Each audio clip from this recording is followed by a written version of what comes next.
ও শুভেচ্ছা জানিয়ে শুরু করছি আজকের প্রতিবেদন। তো আপনাদের সামনে দাঁড়িয়ে আছে একটি অসহায় নারী। তো তার জীবনের বাস্তব গল্পগুলি আপনাদেরকে একটু জানানোর চেষ্টা করব এবং শোনানোর চেষ্টা করব। সেই জন্য আমরা আছি রাজধানীর হাতির ঝিলে। তো আসসালামু আলাইকুম। ওয়ালাইকুম আসসালাম। তো আপু, আপনার পুরো নামটা কি? আমার নাম রেহানা আক্তার। তো এই যে রেহানা আপু, আপনার জীবনে যে বাস্তব গল্পগুলো আছে সেগুলো কি আমাদেরকে একটু বলবেন? হ্যাঁ, বলবো। বলেন, আমরা একটু শুনি।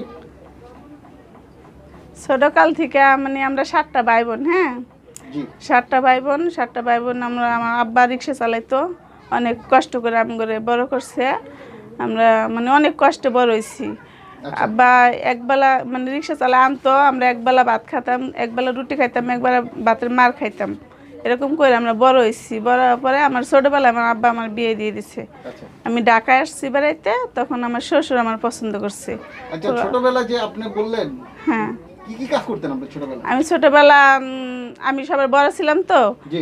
গরুর জন্য গরু পালতাম, গরু মানুষের গরু আইনা পালতাম। তারপরে ঘাস রাজকল্লি পালতেন? হ্যাঁ। এটা কোথায়? এই দেশের বাড়িতে মাদারীপুর। মাদারীপুরে? হ্যাঁ। আচ্ছা, গরু পালন করতেন? হ্যাঁ, কয়টা গরু পালন করতেন আপনি? 3টা। 3টা গরু পালন হ্যাঁ, করতেন? মাথায় করে ঘাস কেটে আনতাম। আচ্ছা। মাথায় করে করে ঘাস কেটে এনে গরু পালতাম। তারপরে বৃহস্পতিবার রবিবার হাটে যাইতাম, এই মাথায় করে চাল কিনে আনতাম। তখন 10 টাকা কেজি চাল ছিল। আচ্ছা। 100 টাকা নিয়ে যায় 10 কেজি চাল কিনে আনতাম। মানে সংসারে সব কাজ কাম আমি করতাম, মার সাথেও কাজ করতাম। আমার বাড়ির কাজটা আমারই করতে হতো, আমার বড় ভাই ছিল না।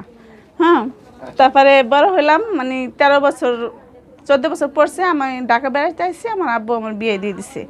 হ্যাঁ, দেখে শুনে বিয়ে দিছে। দেওয়ার পরে মানে এখানে এসেও দেখি বস্তিতে আমার বিয়ে হইলো। আমার শ্বশুর বাড়ি মানে রাস্তা সাইডে ঘর ছিল। বিয়ে হইলো, তখন আমি আইসে না মানে একা একাই কান্না করি যে আমার ওখানেও কষ্ট করলাম, আবার এখানেও কষ্ট করতেছি, তাকে আমি এই কপালে চাইছিলাম। তারপরে থাক, আমার স্বামীটা ভালো, স্বামী ভালো, সে ভ্যান গাড়ি চালাতো। ভ্যান গাড়ি চালে মানে ভালোই ছিলাম। আর ওই একবেলা 3 বেলা যাই খাইছি, মানে ভালো সুখে সংসার করছি, সুখে সংসার করছি। তারপরে এই মানে গেছে রোজায়, আজকে বিয়ে হয়েছে 16 বছর। 16 বছরের মধ্যে মানে অনেক খুব ভালো সংসার করছি।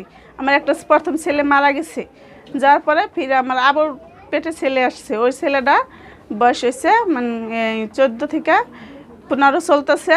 তা আমার আব্বা গেছে ঈদের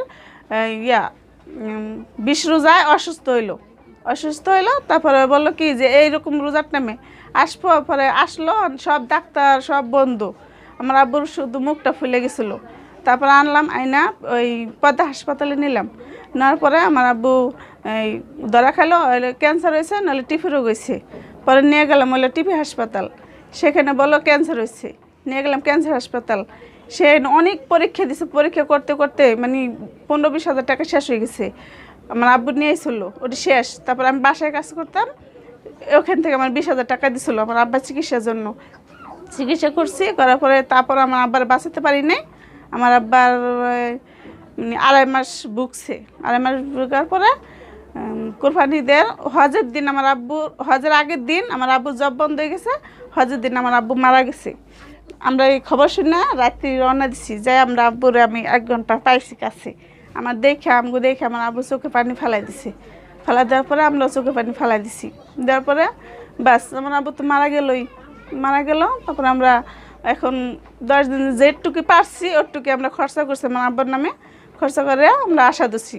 আসার পথে 10 দিন পরে আমরা আশা দিচ্ছি। আসার পথে আমাকে অটো গাড়িতে উঠছিলাম। অটো গাড়িটা উল্টে পড়ে অ্যাক্সিডেন্ট হইলাম। অ্যাক্সিডেন্টে 7 জন মানুষ ছিলাম, সবাই ভালো ছিল। শুধু আমার বড় ছেলেটার পা ভেঙে গেল। আমার ছেলেটা নানি পড়তো। পা ভেঙে যাওয়ার পরে আমরা আসতেছি।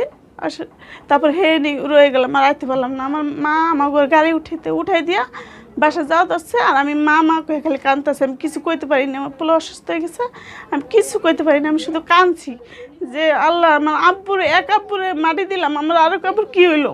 আমি জানি যে আমার পোলা মনে মারা গেছে। তারপর না আল্লাহ আমার ছেলের বাসায় রাখছে। পাওড়া বাঙ্গানিয়া ওই দেশে কবিরাজ চিকিৎসা করছি। কবিরাজের চিকিৎসা আমার ছেলের পা ভালো হয় নাই। হওয়ার পরে তারপর ঢাকা নিয়ে আসলাম। সবাই বলে ঢাকা নিয়ে এসে তারপর পিজি হাসপাতাল চিকিৎসা করছি। মানুষ আমার সাহায্য করছে। আমার একটা আফা আছে, এর বাসায় আমি কাজ করতাম, হ্যাঁ সাহায্য করছে। করার পরে আমার ছেলেটা পাওটা ভালো হয়েছে, কিন্তু পাওটা বাঁকা হয়ে জোড়া লাগছে, সোজা হয়ে জোড়া লাগে নাই এখন। আর আমার পোলার স্কুলের নামটাও কাইটে দিছে, সেই জন্য সে নানি পড়তো, পরীক্ষাও দিতে পারে নাই। ঘরে বসে এখন আজকে 8-9 মাস হয়ে গেছে, 9 মাস না 10 মাস অসুস্থ। অসুস্থ আর জামাই ভ্যান গাড়ি চালায়। এখন জামাইও রাস্তাঘাটে কাম করতে পারে না, চলতে পারি না। আজকে 3-4 মাস করোনার কারণে আমরা আরও বেশি খারাপ হয়ে গেছি গা। এখন একবেলা খাই, 2 বেলা না খাই থাই কি, মানে অনেক কষ্ট আছি, অনেক কষ্ট আছি। এই অবস্থা আমার ছেলেটা হলে আমার বেশি অবস্থা খারাপ, ছেলেটা পা ভাঙ্গার কারণে। তো এখন আপনার দিনগুলো কিভাবে কাটতেছে? এখন ওই যে আমি ওই ফাতেমা আপু আছে, ফাতেমা আপুর সাথে আমি এখানে এখানে আমি ভুটান না, এখানে কিছু পাই নেই, কেউ কিছু দেয় নেই। ঘরবার বাড়ি এলে ঘরবাড়া চাই, তারপর খাই না খাই যেমনি পারছি আমি ঘরবার মানুষের 4 টাকা চাই অন্য পর্যন্ত ঘরবাড়া ক্লিয়ার রাখছি, যে মানুষের খারাপ না করতে পারে, বাড়ি এলাকা কিছু না করতে পারে। আমি ফাতেমা আপুর সাথে আমি ওই এলাকায়, ওই কী যেন এলাকাটার নাম, বেগুনবাড়ি থেকে আমি ফাতেমা আপুর সাথে আমি লেদু নাম, সে আঙ্কেল আমি কখনো দেখি নাই, শুধু ফাতেমা আপুর সাথে যাই আমি ওই জায়গা থেকে 3 বার চাল আনছি, চাল ডাল তেল, সে আমার সব কিছু দিছে এবং 1000 টাকাও দিছে যে বাজার করে খায়ও, তোমার পোলার এই অবস্থা তুমি বাজার করে খায়ও।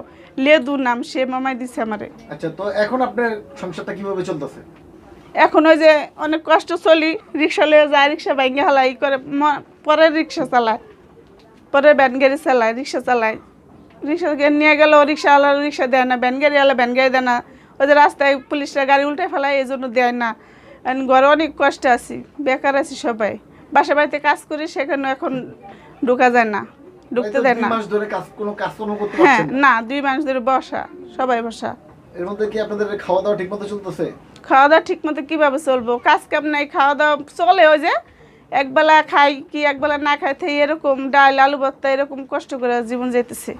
তো এই যে আমাদের দর্শক যারা দেখছেন তাদেরকে আপনার কি বলার আছে তাদের কাছে? বলার আছে যারা দেখতেছে এই আপুরা যদি আমরা একটু সাহায্য করতো আমি খুশি হইতাম। একটু সহযোগিতা করলে কি আপনি ভালোভাবে চলতে পারতেন? হ্যাঁ ভালোভাবে চলতে পারতাম। তো কেউ যদি সহযোগিতা করতে চায় আপনি কিভাবে করবে সহযোগিতাটা? আমার ফোন নাম্বার আছে, ফোন নাম্বার নিব আমার সাথে। বলেন, আপনার মোবাইল নাম্বারটা বলেন। 01820169557।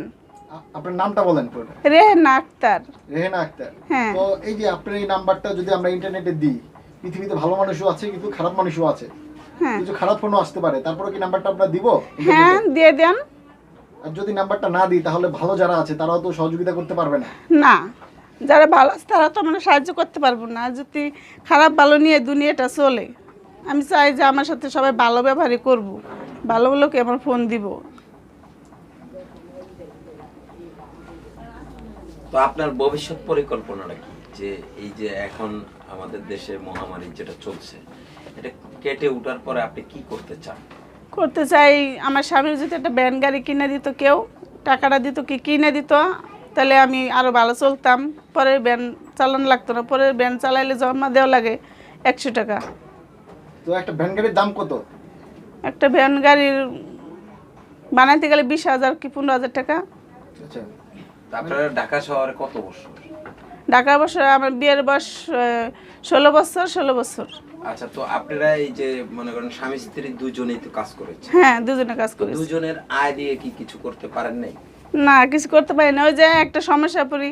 একবার স্বামীর পা ভাঙলো, ভালো সে পুরা ভালো হয়েছে, কিন্তু এখন পোলারা পিছু অনেক টাকা পয়সা গেছে, যাই কাজ করি মানে খাওয়া দাওয়া করি, ওই বিপদ আপদে শেষ, দেখা যাচ্ছে টাকা পয়সা আপনাকে হাতে যদি নেই। কেউ একটি ভ্যান গাড়ির ব্যবস্থা করে দেয়, হ্যাঁ তা আপনি যদি কোনো ধরনের বিপদে পড়ে যান, তখন তো ওই ভ্যান গাড়িটাও বিক্রি করতে হবে, তখন না, আমার যত কষ্ট হোক আমি বিক্রি করব না। বিক্রি করবেন না? না তো আপনার স্বামী কি ভ্যান গাড়ি চালানোর যোগ্য আছে এখনো?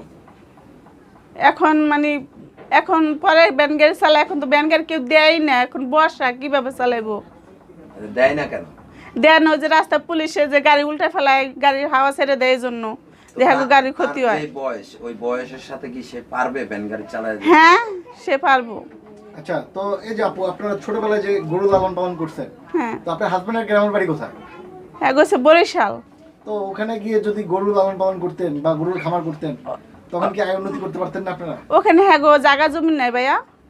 তো আপনাদের বাড়িতে? আমাদের বাড়িতে আছে, তারপর সে যায় না যে আমার ভাই আছে কি আমার আত্মীয় স্বজন আছে, বলবো যে ঘর জামাই একজনে বলে না, এই জন্য সে যায় না। যে আমি যদি কিছু কষ্ট করে করতে পারি জায়গা জমি তখন যাবো, এছাড়া ঢাকা শহরে আমরা থাকি। সেজন্য কষ্ট কিছু করে এখন হ্যাঁ ঢাকায় আছেন। হ্যাঁ ঢাকায় আছি। দেশে যে শুধু আমাগো বাড়িতেই বছরে একবার বেড়াতে যাই, কি এই দুইবার দেশে আমাগো দেশে যাওয়া পরে, কিন্তু আমার শ্বশুর বাড়ির কোনো জায়গা জমি নেই। আচ্ছা, তো এই যে এই পরিস্থিতিতে যে ঢাকায় আছেন, এখন তো বসে বসে 2 মাস ধরে বাসা ভাড়া দিতেছেন। হ্যাঁ গ্রামের বাড়িতে থাকলে তো সেই খরচটা লাগতো না আপনার, হ্যাঁ লাগতো না, এখন তো আমাদের জায়গা জমি নাই ভাই, আমি কি করব। সেজন্য বাধ্য হয়ে আসলে ঢাকায় আছেন আপনি। হ্যাঁ বাধ্য হয়ে ঢাকা শহর থাকা লাগতেছে। তো প্রিয় দর্শক, এই প্রতিবেদনটা আপনারা যারা দেখলেন, আপনারা ওনাদেরকে একটু সহযোগিতা করবেন, তাহলে আমাদের সার্থকতা। সেই জন্যই আমরা এই প্রতিবেদনগুলো করে থাকি এবং বাংলাদেশের বিভিন্ন জায়গায় আনাচে কানাচে ঘুরে ঘুরে তাদের প্রতিবেদনগুলো দেখানোর চেষ্টা করি। তো দেখে আপনারা অনেকেই সাহায্য সহযোগিতা করেন, সেই জন্যই আমরা প্রতিবেদনগুলো করি। তো এই প্রতিবেদনটা যারা দেখলেন, আপনারা সবাই ভালো থাকেন, সুস্থ থাকেন, আপনাদের ফ্যামিলি সবাই ভালো থাকুক, সুস্থ থাকুক। আল্লাহ হাফেজ।